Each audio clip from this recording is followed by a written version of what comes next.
Foreign exchange. Iisa po yung kanyang kliyente abroad. Ang sinasabi ko po sa inyo, ito yung ABS-CBN Global Hungary. Nakakatipid sila talaga sa income tax sapagkat pinayagan ninyo sila na marehistro sa PESA. It is not what you believe. It is what you can prove in this hearing.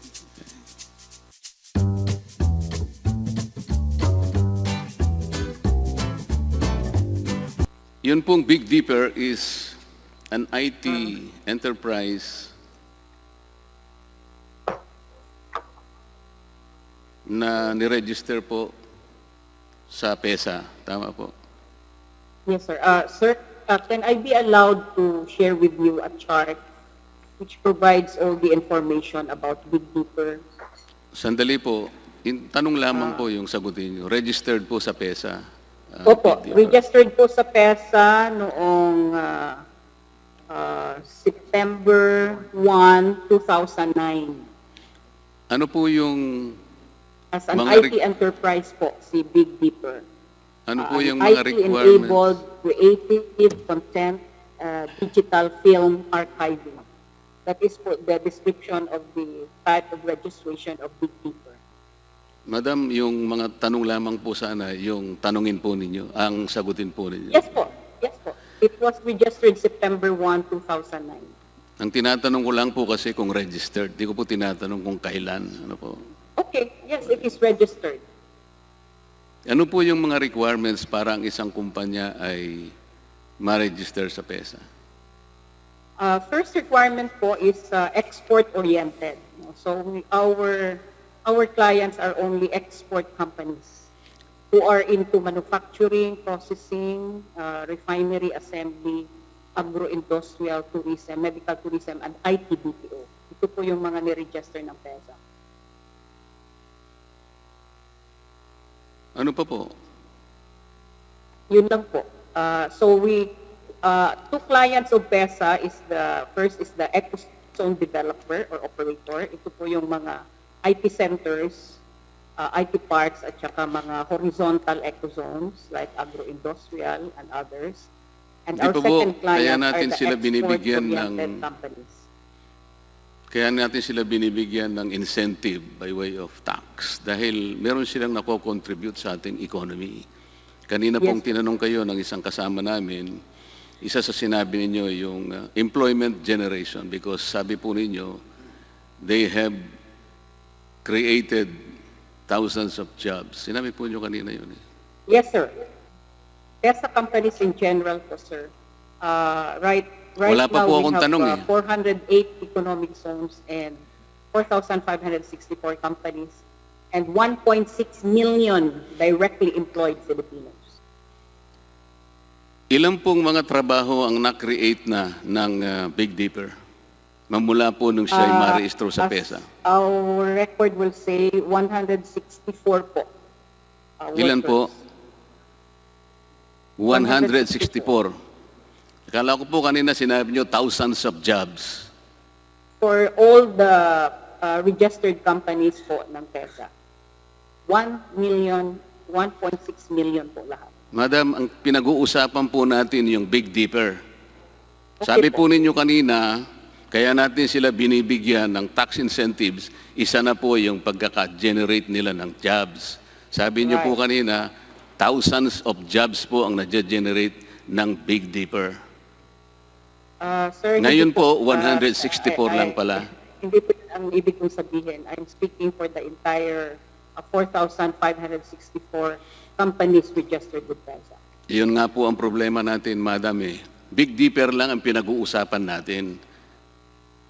Ngayon po, 164 jobs lang palang na-create nila. The question is, do you know the cross-border doctrine for economic zone? It's yes or no? Yes, sir. What is it? Alam po ba ninyo yung cross-border doctrine for our economic zone? Yes, Your Honor. Will you please state it? The cross-border doctrine particularly relates to the fact which is indicated in the PESA law that the PESA economic zones are separate customs territory in nature, and the cross-border doctrine actually refers in particular also to the policy of VAT payments in the Philippines, which observes the cross-border doctrine policy. Siguro po sabihin ko na lang sa inyo para hindi tayo magkahirapan. Ano? Ito pong cross-border doctrine for economic zone. Ito po'y batas creating an imaginary border within our territorial jurisdiction so that everything produced within our jurisdiction are tax exempt. Yun po yung cross-border doctrine. Nakuha niyo po? Yes, Your Honor. Yung economic zone po are supposed to be production areas. Is it correct? Yes, Your Honor. They should produce. They are not supposed to be marketing platforms only. Is that correct? They should produce either products or render services. Kaya nga po, products and services. Pagka nagmamarket lamang po sila ng products and services, hindi po sila nagpo-produce. Is that correct? Nagpo-produce po sila, in effect po, yung either products, which are the manufacturing companies. Sino po yung and sila? Wala pa po akong tinatanong na kumpanya sa inyo eh. Sino po yung sila? Tinatanong ko pa lang po itong mga tourists natin. Okay. Kapag production areas po yung ating economic zones, hindi po sila mga marketing platforms. Tama? Production Yes, eh. that's right. Okay. So lahat po ng mga nag-apply sa inyo, mga locators, dapat mag-produce sila.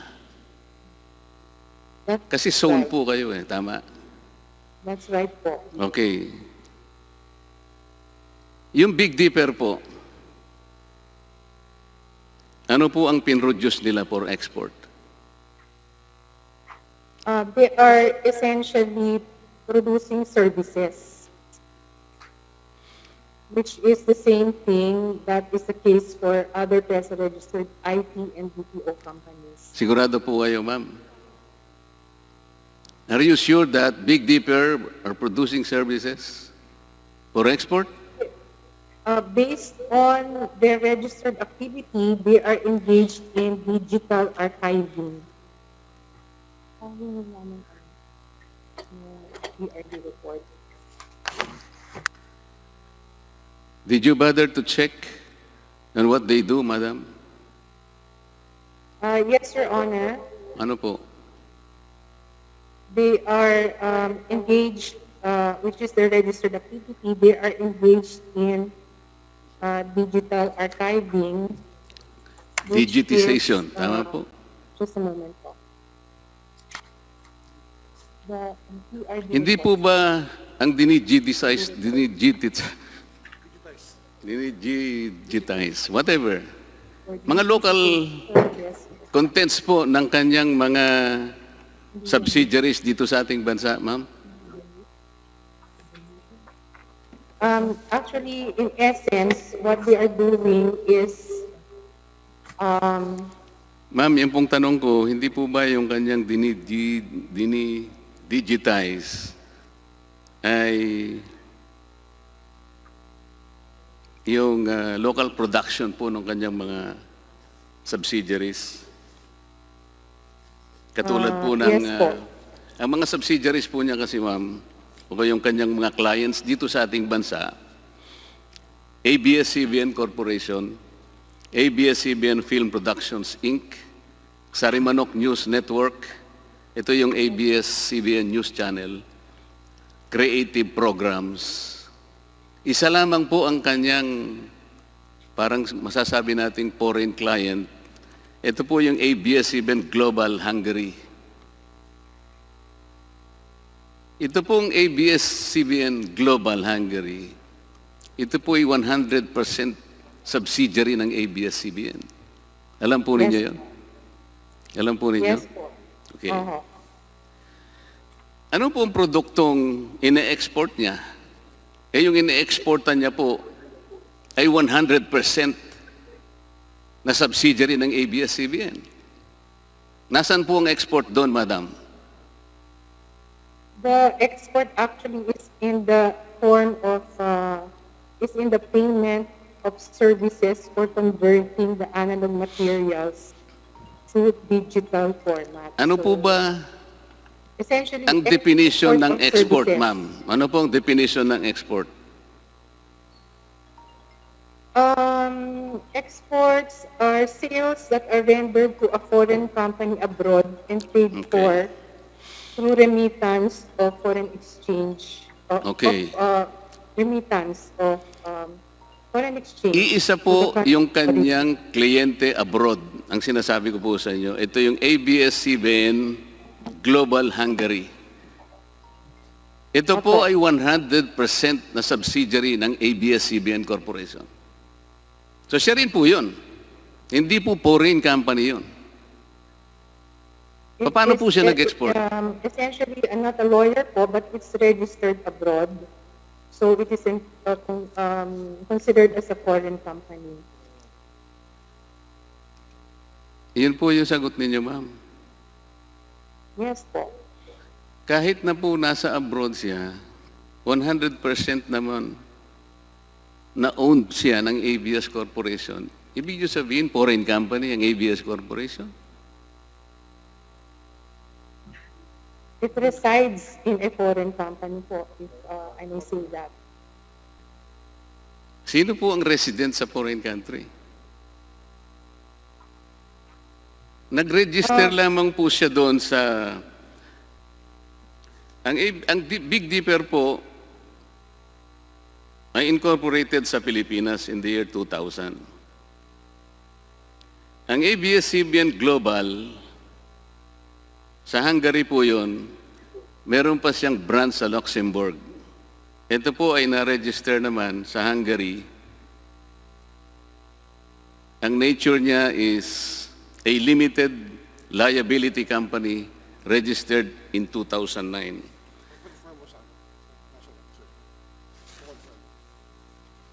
Yes po. Tama po ba yun? Opo. Ngayon po, tingnan ninyo, ang kinikita po ng Big Dipper, yung mga revenues, are derived by selling to itself. Kasi po, yung ABS-CBN Global ay 100% owned by ABS. Ganun po yung nangyayari rito. Kaya po ang tanong ko sa inyo, kung hindi po ninyo nakikita yung picture, wala po siyang napoproduce. Dinidigitize lang po niya yung content dito sa Pilipinas. That is not a product exported to a foreign country. Hindi po siya foreign eh. It is owned 100% by ABS-CBN.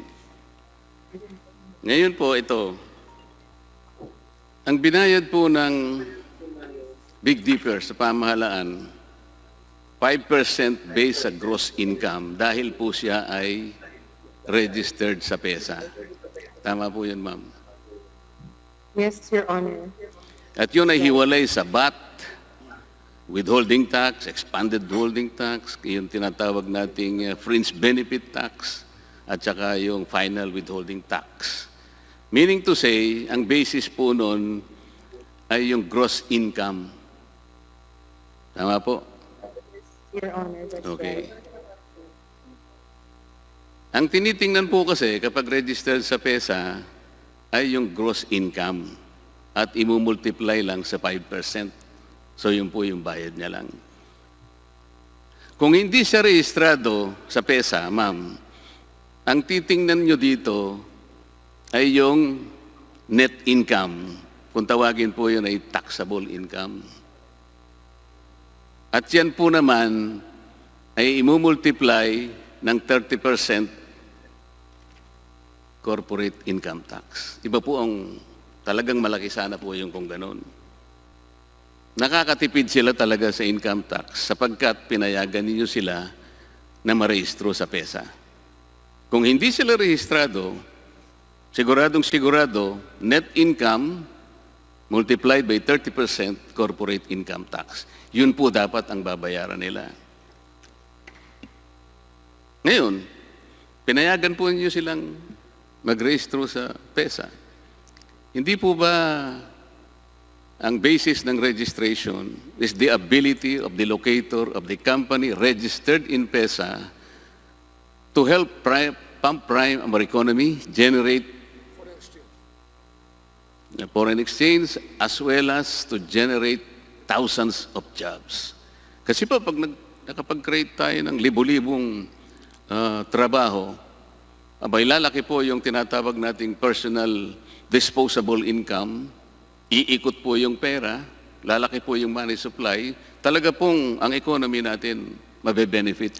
That is the reason, ma'am, why we are granting them tax incentives. As a matter of fact, ma'am, nung ito'y magsimula, Big Dipper enjoyed at least 4 to 6 years of income tax holidays. Is that correct? Yes, Your Honor. And sa mag-migrate siya doon sa tinatawag nating GIT.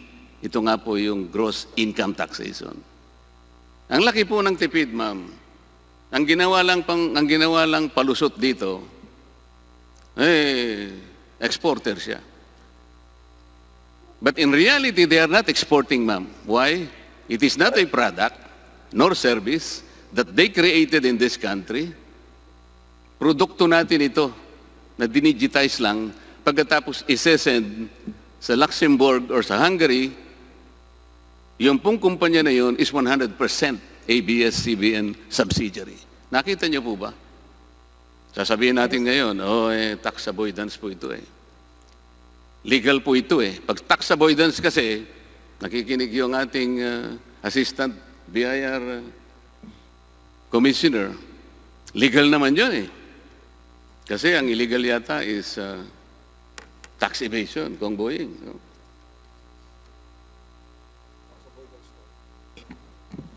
Madam, what is moral is always legal. What is legal is not necessarily moral. Do you agree? Yes po. Okay.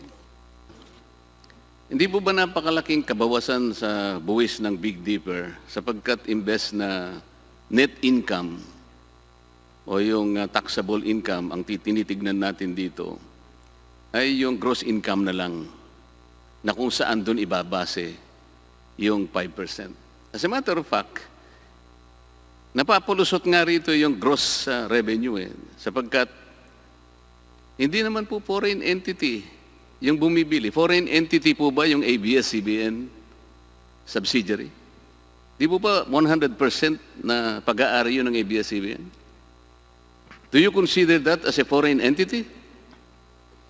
Your Honor, you're correct. It's a 100% owned subsidiary of ABS-CBN. Yes. Is it considered a foreign entity? Yes, Your Honor. May I continue, Your Honor, just to clarify some of the... ABS-CBN owns it 100%. Is ABS-CBN a foreign entity? No, Your Honor. Oh, ay paano naging foreign entity yun? Your Honor, may I clarify a few of the points? No. Yun ang nga yung sinasabi ko eh. Kayong gustong sumagot pagkatas hindi mo naman pala masagot eh. Ganito po yun eh. Kaya ko po binibigyan ng malaking punto yung Big Dipper. Mr. Chair, kahit na po napakahirap talaga dahil to ay puro numero, si Congressman Barsaga lang naman ang mahilig gumawa ng mga tables ng numbers na ito. Kasi nung nagte-training po ako sa Harvard, Mr. Chair, si Kong Barsaga, professor doon eh. Ito po kasi napakarami po ng binigyan na financial statements ng talaga, 1 tonelada po na financial statements. Talaga namang mabubulag ka na, Mr. Chair. Pero pag tityagaan mo sayang din naman po tinagtyagaan din lang ibigay sa atin. Alam nga namang hindi natin bigyan ng importansya, di ba? Mula 1992 po, tsaka 2018 po yung nakita ko kasing mga financial statements. Dalawa po kasi yung coverage ng inyong financial statements, sir, from ABS-CBN. Ito po yung consolidated at saka po yung parent company. Di po ba? Yung ABS po kasi from 1993 meron po kayong mga kasama rito. Ito po yung Video Post Manila, Inc. Ang Video Post was BOI registered on July 26, 1989. Nagsimula po kayo ron. Sa consolidated coverage, Mr. Chair, ang revenue po nila is 2,358,945,074 pesos. Pag kinumpara po ninyo, do sa coverage naman ng parent company, ito po yung ABS-CBN, parehong-pareho po yun. Walang discrepancy, kaya okay na okay po yun. 1994 po, ganun din po, kasama niya yung Video Post Manila, hanggang 1995, 96, kasama na po yung mga subsidiaries, Mr. Chair, umabot hanggang 2000, hanggang 1999 po, Mr. Chair, kung ano po yung reported revenue nung ABS-CBN and subsidiaries, at saka po yung revenues reported by ABS-CBN, wala pong pagkakaiba yun. So ang pinag-uusapan po natin, 1, 2, 3, 4, 5, 6, 7, 7 years, walang pagkakaiba po yun. Tama naman po dapat ang presentation na gano'n. At nung panahon na yun nga, itong 7 years na ito, Mr. Chair, ang tax code was amended, nag-decrease po ng rates yung corporate income tax, dumating na po yung rehimen ng minimum corporation income tax, dumating na rin po yung net operating loss carryover, yung NOLCO, at marami pang ibang mga changes. Pero, noong 1998 po, 34% ang CIT rate. Ito po yung corporate income tax rate. At noong namang 1999, naging 33% CIT rate. Tama po yun, Mr. ABS-CBN. Itong aking pong, kasi po galing lahat po sa inyong financial statements ito. Ginroup ko lamang po ito at sinuma ko lang. Between 1993 to 1999, walang pagkakaiba yung coverage po. Yung consolidated po, yun ang isang coverage. Yung revenue po ng consolidated or group of companies at saka po yung revenue po ng ABS-CBN, wala pong pagkakaiba. 1993 to 1999. Will you confirm that, sir? Example, in 1999, ABS-CBN and subsidiaries consolidated 7,822,176,512 pesos. Ganon din po yung halaga sa parent company, which is ABS-CBN. Okay. That's correct, Your Honor. Wala Okay. pong pagkakaiba. Magmula po ng 1993 hanggang 1999, kung ano po yung consolidated revenues, yun din po yung coverage, consolidated revenues po ng parent company, which is ABS-CBN. Tama po yan. Okay. Noong 2000 po, year 2000, 32% na po yung corporate income tax rate. Ang revenues po ng consolidated companies po ninyo and subsidiaries, 9,240,308,000 pesos. At dito po nagkaroon ng nakita kong problema. Sapagkat yung recorded naman nyo sa parent company or ABS-CBN, 8,836,768 pesos, 122 pesos. Alam po niyo yung difference? 403,539 pesos, 878. Ito po ay financial statements ninyo. Wala po akong sariling dokumento rito. Mo pang sumagot? Sige po. Ang pagkakaiba po niyan ay nanggaling na po sa business ng ABS-CBN para po sa kanyang international operations. Kaya nga po dito papasok po. Kaya po nagkakaiba po yung parent tsaka po consolidated kasi po sa parent wala po yung international revenue niya, nasa subsidiaries po niya. Alam ko po yun. Papasok na po tayo dahil dito na po. Ito yung nakikita ko dito yung influensya ng Big Dipper. In 2001, consolidated revenues 9,741,191,000. Parent company ABS-CBN 9,097,368,000. Ang difference, 643,823,000. Ito lang muna ang ano natin. Merong difference talaga. If you want to confirm that. 2002, hindi ko nababanggitin po yung revenues ng dalawang column na ito. You can check your records. Ang difference po in 2003, Mr. Chair, 910,800,000. Dito po nag-umpisa yung tinatawag na restatement. Dito po ay nag-a-apply na po yung new and updated financial accounting standards o yung tinatawag ninyong international accounting standards. Baka gusto po ninyong ma-recall. Ngayon, dito po sa 2003, ang difference po ng consolidated at saka yung parent revenue, papalaki na po ng papalaki ito eh. 972,238,000. Noon pong 2004, ito na po, 1,077,759,000. Ito po yung mas malaki. 2005, ang difference na po ng dalawang revenues, consolidated and parent revenue, 17,047,076,000. Nakakapagtaka po, itong taon na ito, wala po kayong nireflect na revenue sa ABS-CBN. 2005. Bakit po? Let me just check lang po the financial statements, but parang hindi naman po maangyayari na walang revenue ang ABS-CBN. Pakicheck po ninyo kasi po, hindi naman po ako accountant, kinuha ko lang po naman ang financial statement ninyo. Your Honor, hanapin ko lang po yung files ko. Ng Sige 2000. po, habang hinahanap ninyo, sa isang assistant na lang po niyo, tuloy ko na po ito. Apo. Balikan na lang po natin kung mahahanap po ninyo. Okay lang po yan? Noon naman pong 2006, Mr. Chair,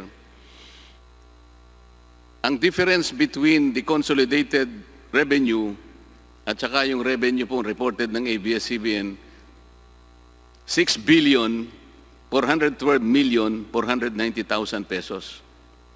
Dito po nagsisimulang makita ko na po yung mga discrepancies sa comparison po ng previous financial statement. Kagaya po ng observation din ni Kong Barsaga kanina, Mr. Chair. Tingnan po ninyo yung pagkumparahan po ninyo yung dalawang financial statement, meron po kayong discrepancy. 2007, Mr. Chair, ang difference between the consolidated revenues reported at saka po yung parent, which is ABS-CBN, 6,524,632,000. And then 2008, Mr. Chair, the difference is 9,790,821,000 pesos. 2009, Mr. Chair, ito na po yung medyo malaki-laki na naman. 11,445,397. Dito po na-incorporate yung ABS-CBN Hungary at saka yung registration po ng Big Dipper sa PESA. Ito ang 2009 po. Year 2010, Mr. Chair, ang difference between the two reported revenues, 11,640,763,000. 2011 po, the difference between the two sets of revenues, 11,137,079,000. Dito po makikita ang mga discrepancies, yung comparison po ng previous financial statements ninyo. Madali naman pong makita yun dahil sa kayo naman pong gumawa nito. 2012, the difference between the two revenues, Mr. Chair, 13,213,104,000. Meron na naman pong discrepancy ron. 2013, 15,085,710,000. 2014, Mr. Chair, 14,954,816,000. Napakaraming pera po nito, Mr. Chair. 2015, 16,466,743,000. 2016, 17,155,859,000. 2017, 17,932,329,000. 2018, ito po yung last 2 years ago. The difference between the two sets of revenues, another 17,373,924,000. Ito pong nakita kong differences, Mr. Chair. Itong 15 years lamang na ito, na binabanggit kanina ni Cong Sarate, sayang wala na po sa rito, na ang sinasabi po kasi nila, nagbayad daw sila ng taxes, total of 71.5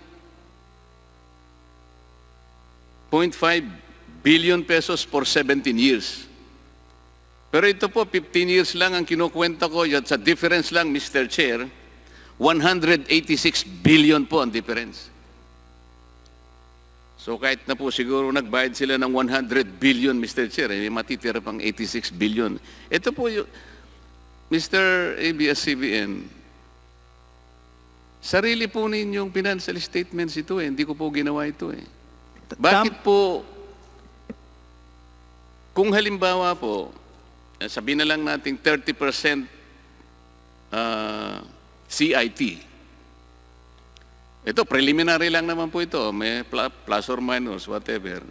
Kung halimbawa, ang pagbabasihan natin, yung consolidated revenues po ninyo, sapagkat doon naman yung, nandun lahat ang subsidiaries nyo, edi dapat noong 2016, Mr. Chair, ang bayad ninyo ng tax, 12.49 billion pesos sana.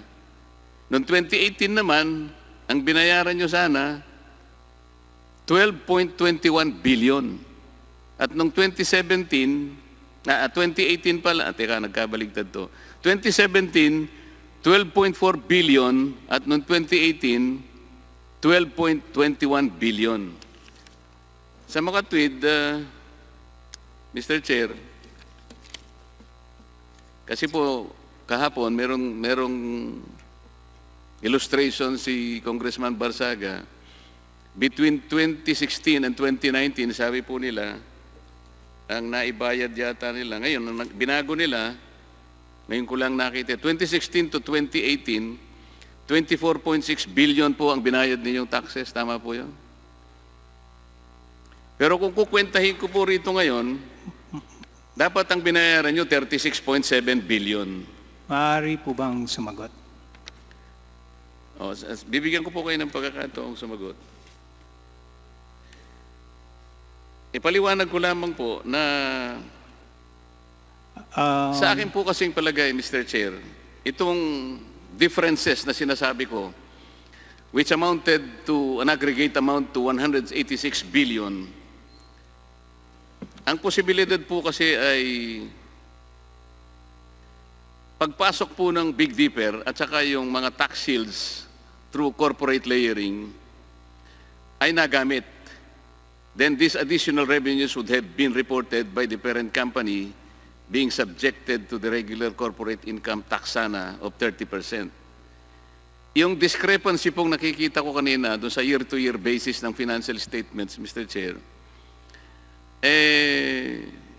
these are figures reported in the current year which are not the same figures reported in the previous years. Base po sa inyong financial statement kasi ito eh. So, hindi po ako may problema. Tiningnan ko lang po yung financial statements.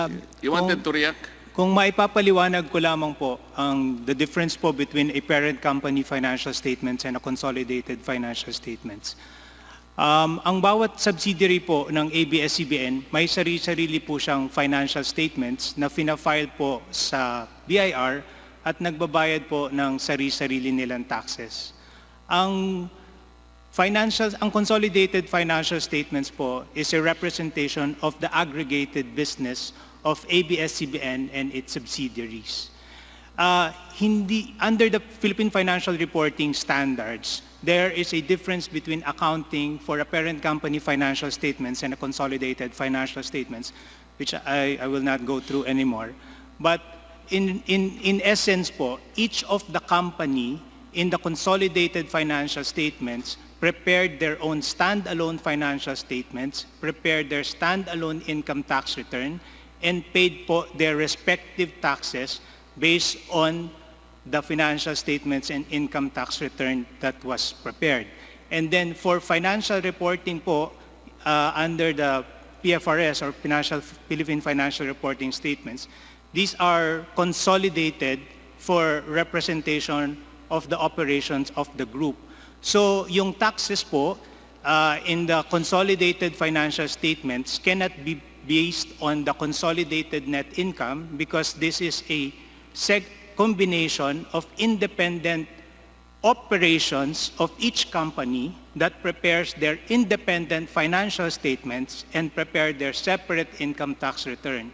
So ang sinasabi ko po, ang ABS-CBN Corporation po halimbawa ay may subsidiary na Sky Cable. Ang Sky Cable po ay gumawa ng sarili niyang financial statements, gumawa po ng sarili niyang income tax return, at nagbayad po ng taxes para sa kinita niya. At ganon din po yung iba-ibang kumpanya ng ABS-CBN. Mari po kayong magtanong kung bakit po maraming kumpanya na involved sa ABS-CBN. It's because po, iba-iba po ang operations ng bawat kumpanya. Ang ABS-CBN po is broadcasting at content production. Ang Sky Cable naman po is in pay TV business.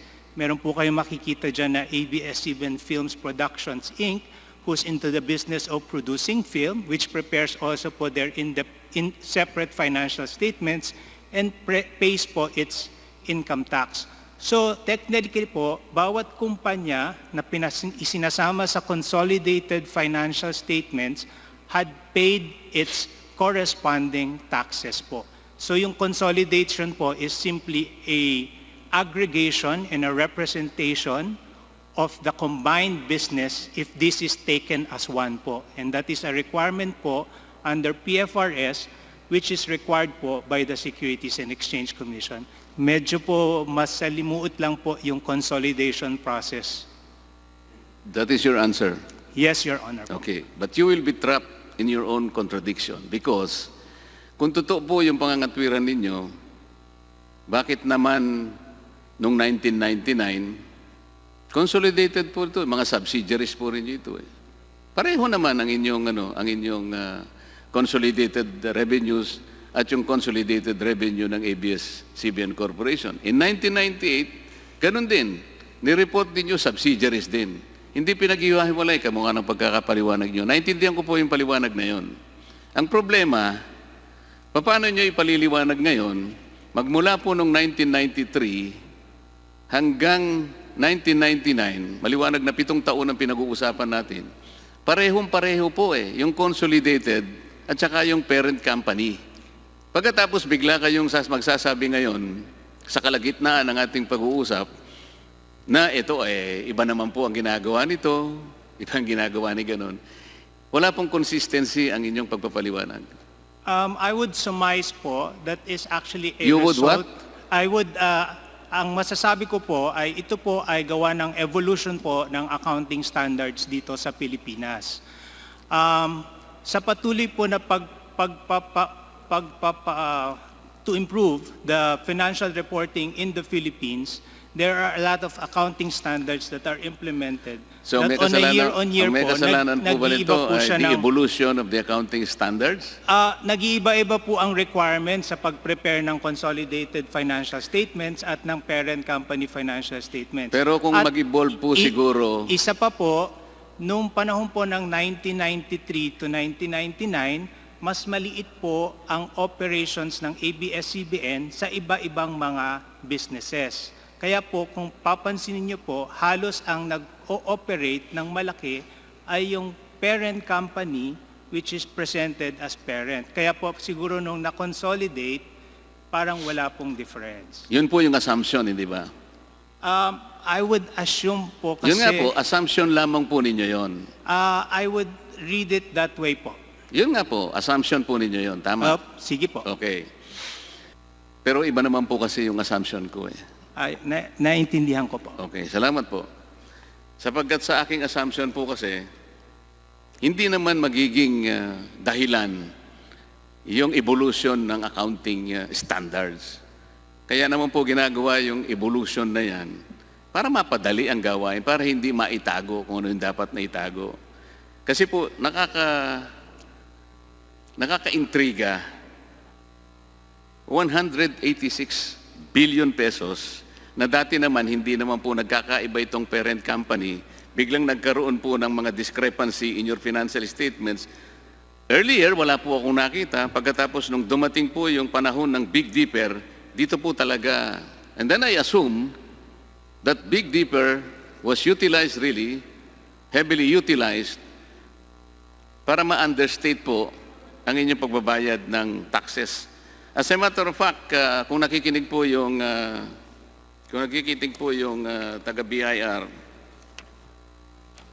meron po kong hawak na Excel file, Mr. BIR, that show that Big Dipper was basically used as a subterfuge to cover up earnings and be taxed at a lower rate.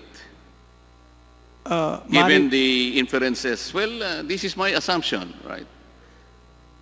Kasi po, napakalaki po nung group revenue kung ikukumpara doon sa parent. Kung ang pinag-uusapan lang po siguro is 10% of this 186 billion, I would have easily sided with you.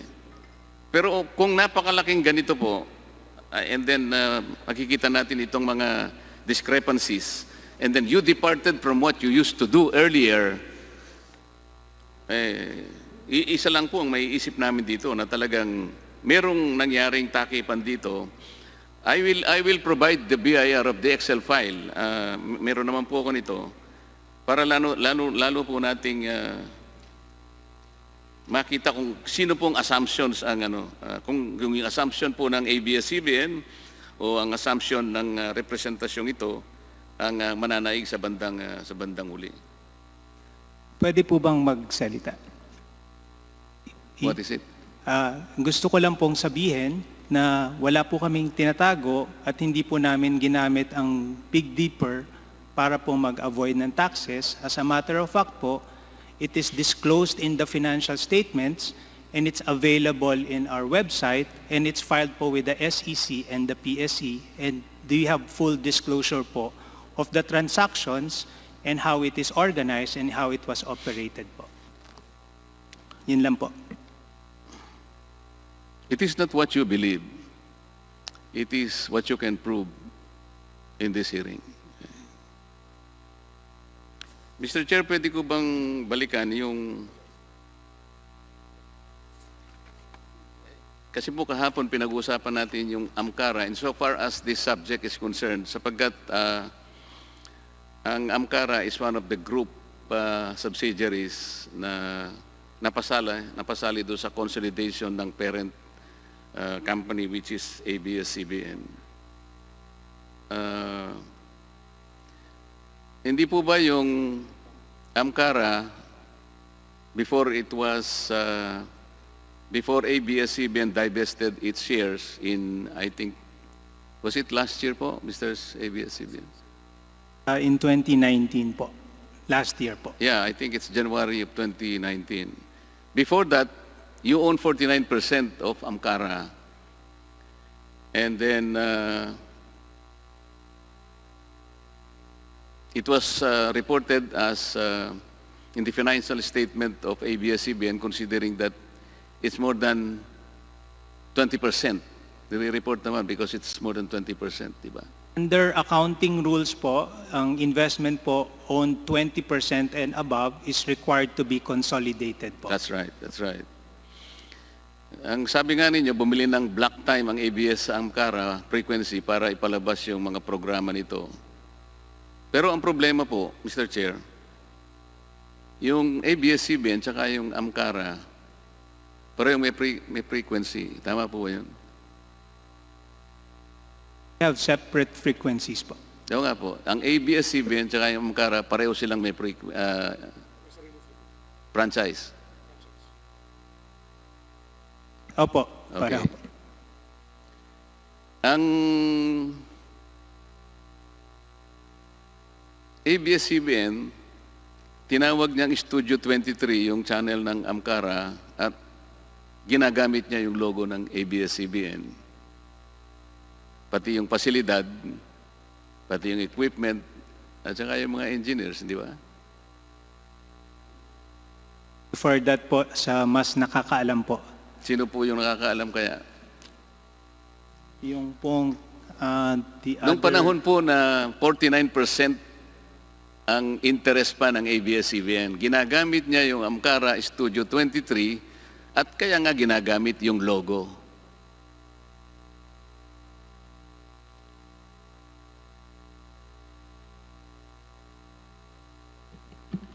Your Honor, may I ask that our legal counsel, Attorney Ayo Bautista, be recognized on Zoom?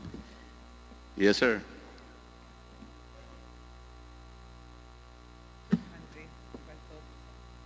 Attorney Bautista, you're now recognized. I'm sorry, Mr. Chairman, but I'm not familiar with the details of the AMCARA operations. Maybe a member of the legal department of ABS can better answer the question. Did I get it right that Studio 23 is utilized by ABS-CBN? This is a channel of AMCARA, and because your logo is also being used, and the facilities, including the equipment and the engineers, so this means that ABS-CBN is operating Studio 23, is that correct? Your Honor, if I may be recognized, Your Honor, our resource person for the matter on AMCARA is not present. I'm Marvin Ibarra, Your Honor, Mr. legal Ibarra, counsel for ABS-CBN. Kung maaari po ay, habang yung floor po ay na kay Deputy Speaker Marcoleta, hintayin mo pong tawagin po niya yung pangalan. Yes, Mr. Chairman. Sige po. Unfortunately, Mr. Chairman, our resource person, Attorney Maximo, is not present in today's hearing, so we won't be able to answer any of the questions relating to AMCARA. Pero siguro naman alam niyo na kapag ginagamit ng ABS-CBN yung Studio 23, yung logo po ang ginagamit, hindi yung logo ng AMCARA. Yun lang po, baka yun pwede niyo sagutin.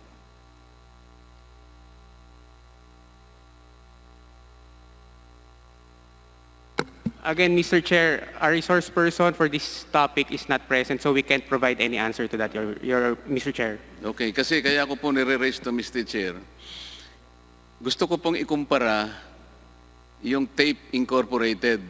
Ito po yung producer ng Itbulaga dun sa Channel 7. Yung pong Tape Inc., hindi po pag-aari ng GMA.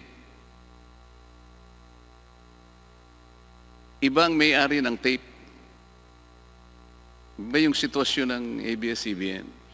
Pag nag-block time po yung tape sa GMA frequency, ang ginagamit po niya ay yung prangkisa ng GMA. Ang GMA po ang may prangkisa, pero ang tape wala. Samantalang sa kaso po ng ABS-CBN, pareho silang may prangkisa. Ang gamit po ng Tape Inc. ay yung GMA logo. Sa kabilang banda, ang may-ari po ng channel is Studio 23, is AMCARA, pero ang ginagamit na logo, ABS-CBN. Saan po ako papunta, Mr. Chair? Ayaw po kasi nilang aminin na yun po ay usuprak. Tingnan po ninyo, ang block time ng ABS-CBN, hindi lamang dahil sila ay binabayaran. Hindi po lumalabas yung sa Studio 23 yung logo ng AMCARA. Ang nakikinabang po dito, ABS-CBN, ginagamit po ang frequency ng AMCARA. tinatamasa ang produkto nito sa paggamit ng kanilang channel. Iisa po yung kanilang mga engineers. Engineers din ng ABS-CBN. Ito po yung maliwanag na use of rack. Kasi po ito pinoint out na ni Kong Boying nung isang araw, ayaw pa po nilang aminin. Pero sa prangkisa po ng Amkara, Mr. Chair, maliwanag po, hindi po pwede na ipagamit sapagkat ito po ay use of rack. Nakalagay po sa prangkisa nila yun, Mr. Chair.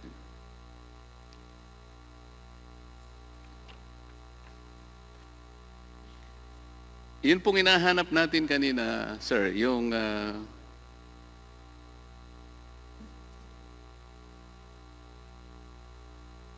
year 2005, bakit wala po akong makitang revenue? Nakita nyo na po ba?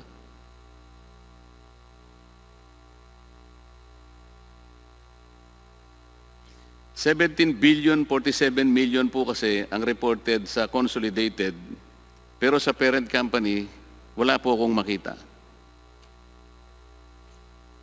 Nakita niyo Sir, kasi sabi po niyo, titingnan niyo kanina. Ang revenue po niya ay 7.7 billion po under the parent company financial statements. Anong financial, nasaan po yung financial Yan statement? po yung parent company financial statements po. Hindi, yung consolidated po ninyo is 17,047,000,000. Opo. Dito po sa parent company, wala po akong makita. Saan po ninyo nakita yon? Sa separate parent company financial statements po noong 2005. Nasaan po yun?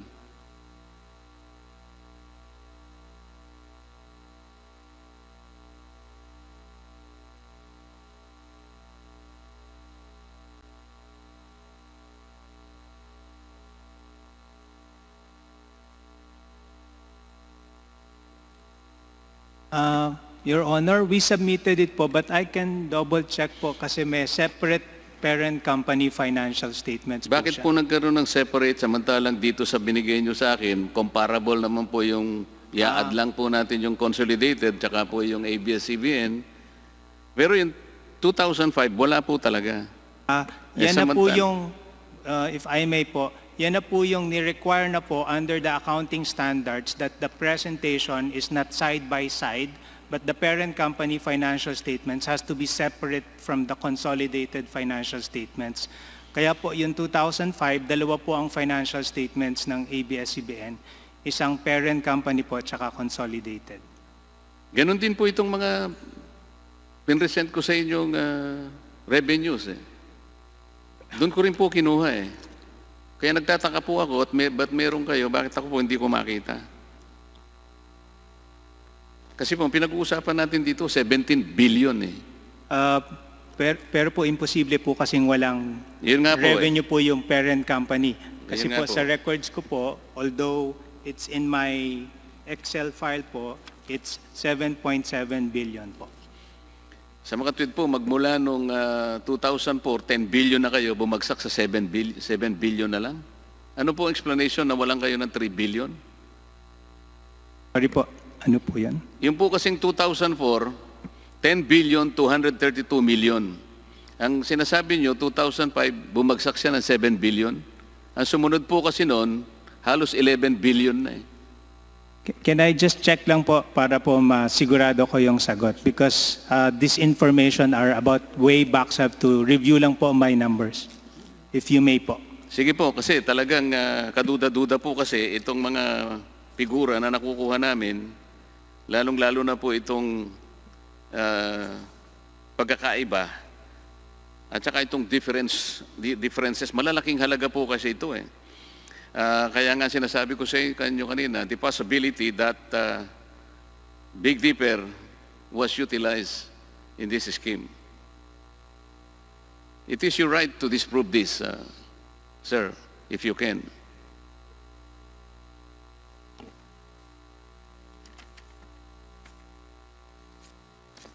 Sir, sa files ko po kasi there was a restatement that happened in 2006. That's why in the 2006-2005 consolidated financial statements po, it went up na po to consolidated revenue of 11 under the parent company. But let me just check po, because there is normally a disclosure. Why is there a restatement? If kung makikita nyo po, may nakalagay na Note 2 under the year 2005, that would explain po the restatement that happened on that year. And Yeah. normally po, the restatement is due to an adoption of an accounting standard po. Let me review lang po kasi medyo matagal na po. I need to understand lang po. I will allow you to review that. Pero ito yung isa pang tanong, bakit yung ultimate parent, yung Lopez Inc., ay hindi naka-reflect sa mga audited financial statements?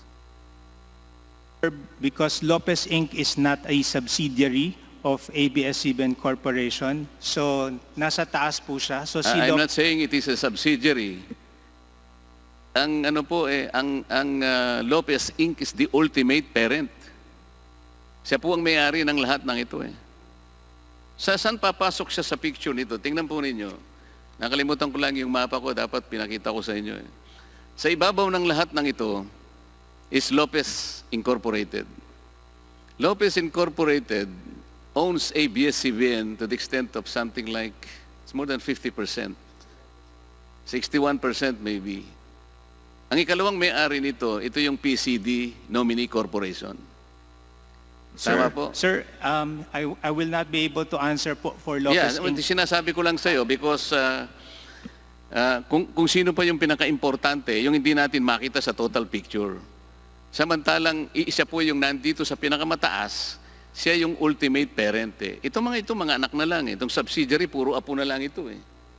So, hindi po nyo masisisi ang representasyong ito na i-point out ko lahat ito, lalong-lalo na po, kanina, yung Big Dipper, paano nangyari na ito'y marelocate sa PESA, samantalang hindi naman siya qualified na isang locator.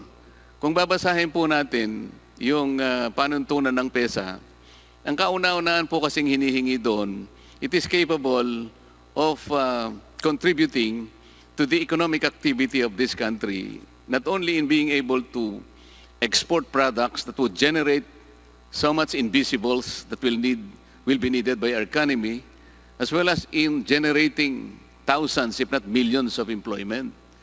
Kaya mo siya bibigyan ng tax shield, kaya mo siya bibigyan ng tax incentive. Pero ito pinakikita nga namin dito, it is not a producer of a product.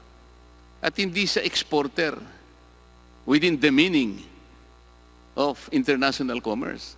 Sapagkat iisa lang ang kanyang kliyente.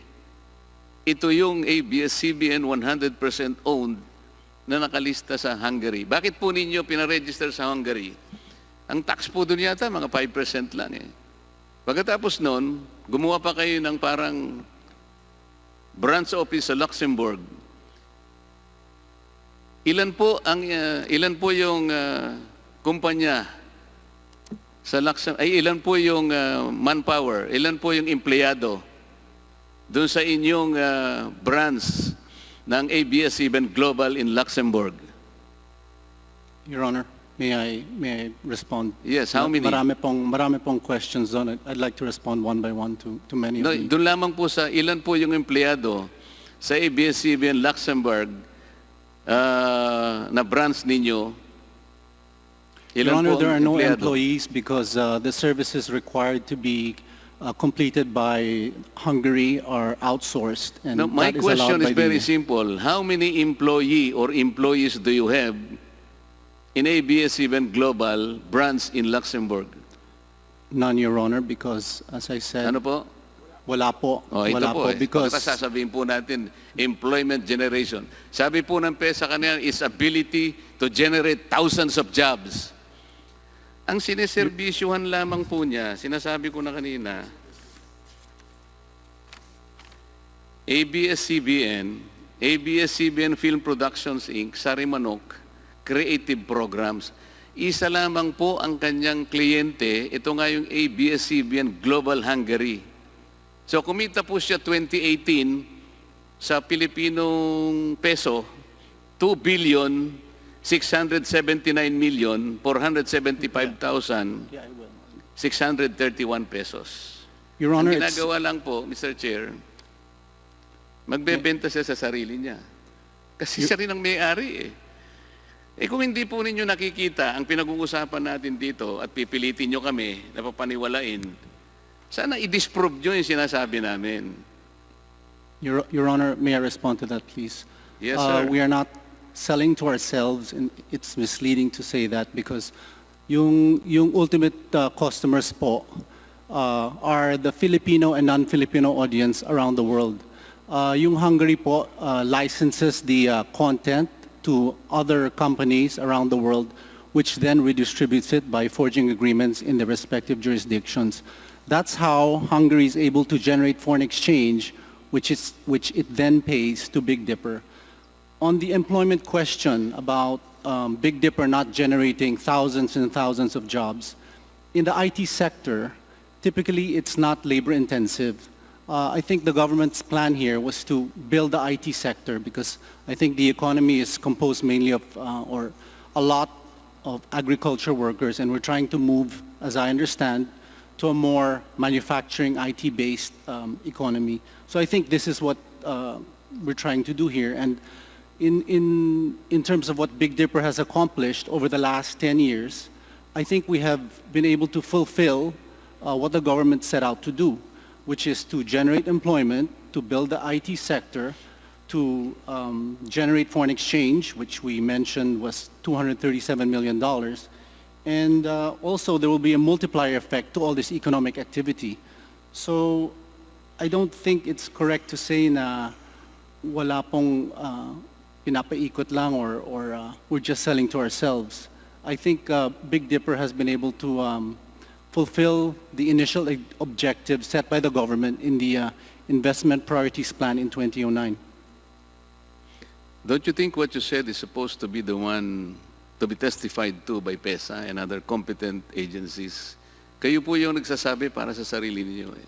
You don't have to support yourself. You don't have to patronize yourself. PESA should be the one to ratify and even support your statements. Kung talagang ganun nga kayo. But what we see here is a different story. Your Honor, may I ask that Attorney Othello be recognized to respond? Mr. Chair. Sige po, Attorney Otelo. Okay. Your Honor, maybe comment.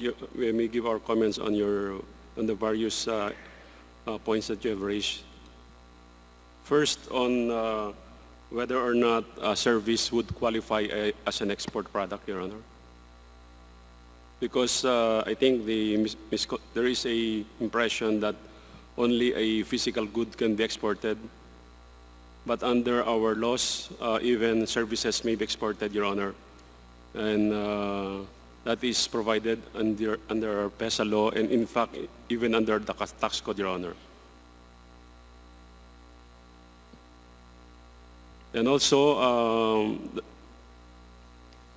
so that's why under the resolution number 00411 that was passed by PESA law, it allowed the registration of information technology enterprises, Your Honor. So it could provide IT services abroad, Your Honor. So these are not physical product.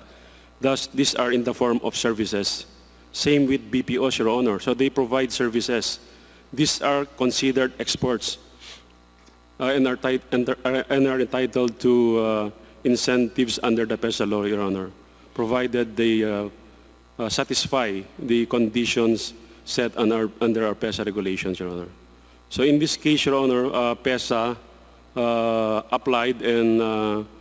applied for registration, no, of its activities under that regulation, and under the evaluation made by PESA, it qualified, and so it was able to avail, no, of the preferential tax treatment, specifically a income tax holiday for the first 6 years, and after the expiration of the tax holiday, it was allowed to enjoy the 5% gross income tax, just like other qualified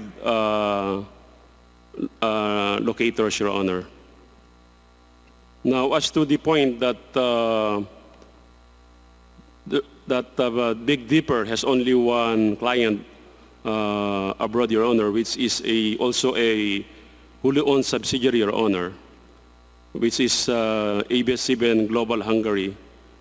Although this is also a wholly owned subsidiary of ABS-CBN Corp, since this corporation was organized in a foreign country, from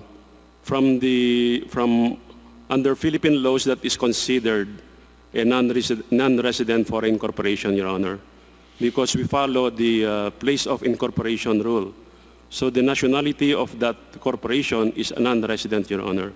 So that if Big Dipper, which is a domestic corporation, sells to this non-resident foreign corporation which is located abroad, then that sale of service by a resident to a foreign corporation located abroad is considered export, Your Honor.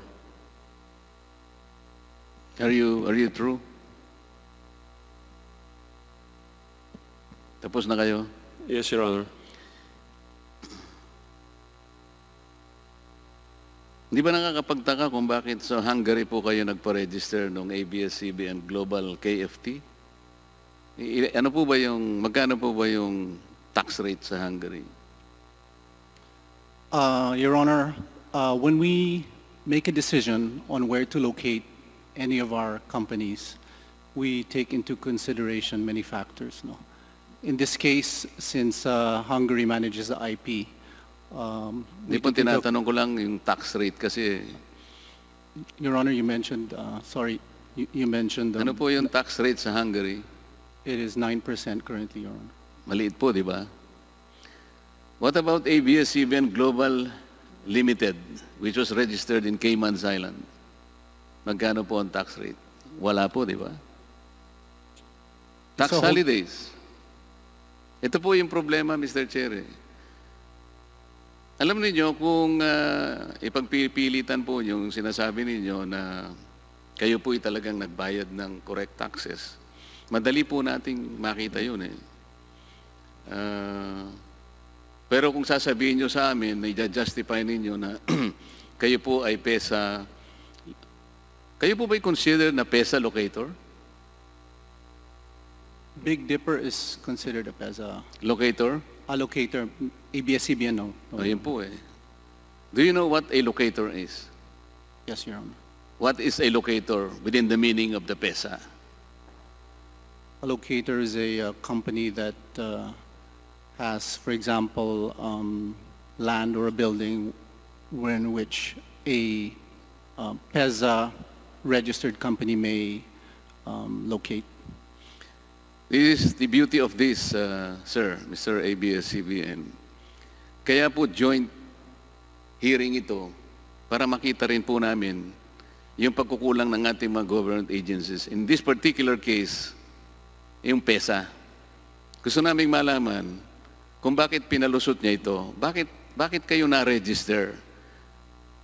Within the meaning of